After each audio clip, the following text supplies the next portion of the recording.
With plans revealed and more, this is Pro Wrestling Central. My name is John, and you're watching the Wrestling Report.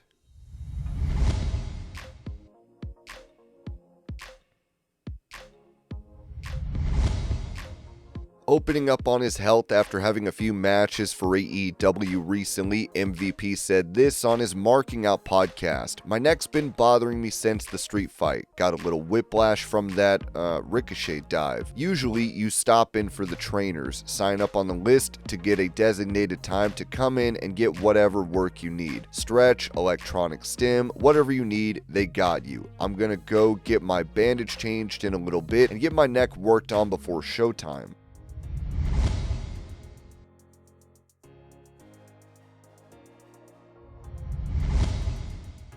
Asked if her husband and current SmackDown general manager Nick Aldis has another in-ring run left in him, Mickie James told Chris Van Vliet, "Oh my god, yes, absolutely. He's far from done. If he was ever given, and I'd pray for, the perfect opportunity, whether it's for a story or something else, I know that if he got the chance to put on his boots and step back in the ring, it would be a dream come true for him."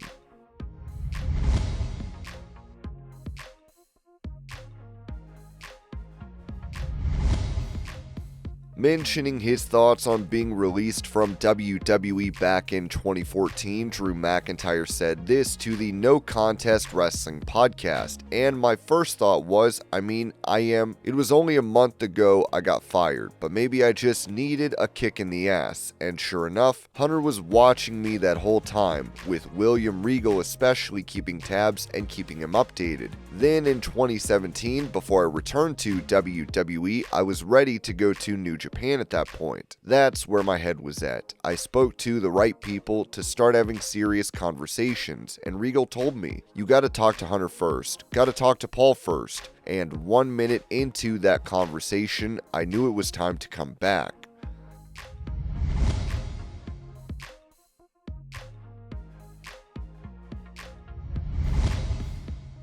Going over the contract status for a TNA star, Ringside News noted that TNA Wrestling has a roster full of stars, but they don't have everyone secured in a long-term deal. This even applies to their current champions, because Steve Maclin's time in the company may be limited unless they ink a new deal. Sean Ross Sapp reported on Fightful Select that TNA International Champion Steve Maclin's contract will expire at the end of 2025. He signed a one-year extension after his previous deal ended last year. The timing of this is interesting. Steve Maclin defeated Frankie Kazarian at TNA Bound for Glory to win back the TNA International title. He is also a former TNA World Champion and has been with the company for more than 4 years, following a 7-year run with WWE. As you know, Steve Maclin had a run as part of the Forgotten Sons in NXT, and they were also called up to the main roster. Sadly, that didn't pan out, as controversy soon erupted, as his stablemate Jackson Riker popped off on social media with some posts that ruffled a few feathers. The stable disappeared after that, and they were all eventually released. We will keep a close eye out for any updates on Steve Maclin's situation. He certainly has a ton of ability, but the time may be ticking away on his time with TNA Wrestling. Hopefully, they can figure something out for him.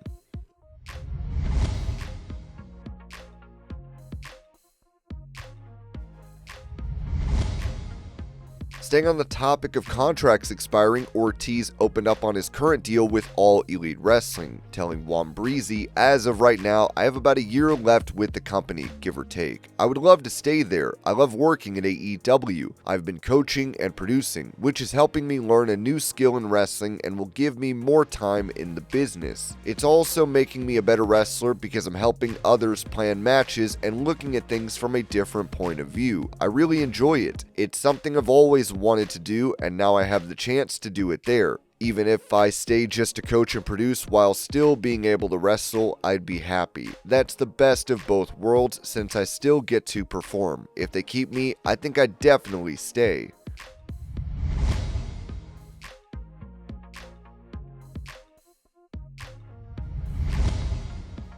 Recalling her experience being called up to the WWE main roster prior to her release from the company in 2007, Chrissy Vane told the Wrestling with Heart podcast, "I was the first one from developmental to get brought up. We all got shipped to FCW, some people got let go, some people, whatever happened, happened. I was now in FCW with the Bellas and Natty. I think Natty and I were the only two left standing from Deep South. So they call me up and I'm like the first out of my class. There's no social media then to where I could form any friendships, so I go up and I felt like I was bullied. I should have been tougher than I was. I should have had tools. I probably should have told a higher up what was happening. But I'm also from the generation that we don't tell. If somebody's being to you, you either tough it out or like go. After 2 weeks of that, I was supposed to be on a 3-week European tour, and I said there is no way that I can go on a 3-week European tour. These people are going to destroy me. It was hard for me because I'm from a small town. I was always on homecoming court and cheerleading, very popular, some on the indies. So I didn't realize at the time that people that were being ugly to me, it was just like jealousy or a let's get her out of here thing, because I was obviously getting pushed into a big storyline that I did not know. I wasn't privy to that information,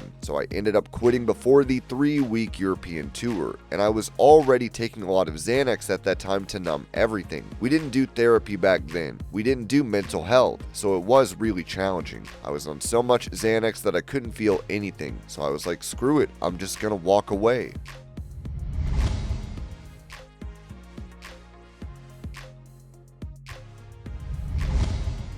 Revealing that his brother-in-law and WWE Hall of Famer Mike Rotunda is currently in hospice care, Barry Windham told Bill Apter, "It's kind of tough right now. You know, Mike is in hospice right now. Mike Rotunda we're talking about. That family, I love that family, but it's just so tragic. It's been a great ride, and I'd like for you all to pray for Mike." With fans believing this to be the reason Rotunda's son Bo Dallas has not been seen on WWE programming, we wish Mike all the best during this time.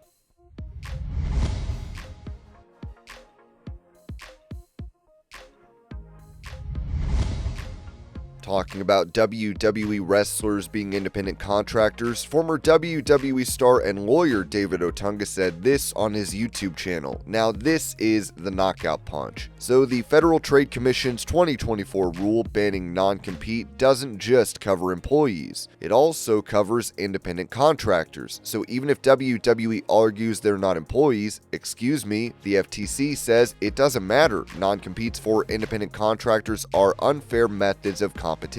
So, I mean, basically, that's checkmate. So, even if a wrestler wanted to challenge WWE's contract, they can't just go to court. Why, you ask? Because buried deep in every WWE contract is a binding arbitration clause, and it basically says that any dispute, claim, or controversy has to be settled privately in Stamford, Connecticut through arbitration, not in open court. So this means there's no jury, no public trial, no class actions. The arbitrator's decision is final and confidential. So if a wrestler ever challenged their non-compete or contractor status, it would happen behind closed doors. But this in and of itself is another contradiction. Think about it. WWE calls wrestlers independent contractors, but forces them into arbitration like employees. Independent contractors normally have the right to choose how and where to resolve disputes, but WWE removes that choice entirely in the contract. So that's another layer of control and another reason the independent contractor label just doesn't hold up. This is kind of a legal catch-22. WWE really boxed themselves in here. So if wrestlers are truly independent, the company has no legal right to control them with a non-compete or to force them into arbitration. But if WWE exercises that level of control, then wrestlers are really employees, and WWE could owe years of back pay and benefits. So either way, it backfires. WWE just can't have it both ways. You can't call wrestlers independent to save money, then treat them like employees when it's convenient. I mean, that's not independence, that's clearly control. And in contract law, control is the key test for an employer.